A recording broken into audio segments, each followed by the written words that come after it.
السلام عليكم، عاملين ايه؟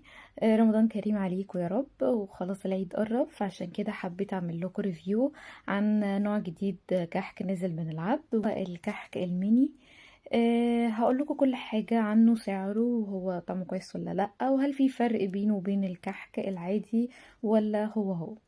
بداية كده، الكحك الميني من العبد بيكون 18 قطعة، وبيكون سعره 148 أو 146 بالتقريب. أما الكحك العادي بيكون 13 قطعة، وطبعا القطعة بتكون أكبر من ده، هوريكم شكله من جوه دلوقتي. وبيكون سعره 120. طيب، شكل العلبة من جوه عامل ازاي؟ استنوني هوريها لكم. وده كده بيكون شكل العلبة من جوه. زي ما انتم شايفين القطعة صغيرة.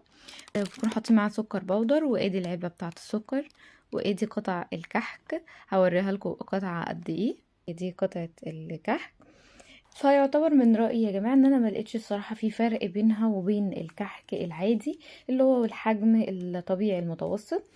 هو الفرق بس ان الناس اللي بتحب الكحك بايتس، حاجات صغيرة جدا من الكحك، بس ما بتقدرش ان هي تاكل القطع الكبيرة، فدي هتنفعها جدا. لكن كطعم هو نفس الكحك العادي، وخلي بالكوا على فكرة هو اغلى كمان من الكحك العادي. اكون خلصت لكم الريفيو عن الكحك الميني اللي طالع جديد من العد. يا رب يكون عجبكم. متنسوش بقى لايك وشير للناس اللي ما كانتش تعرف وكانت نفسها تجربه بس مقلقة، فده الفيديو ده هيعرفكم كل حاجة عنه.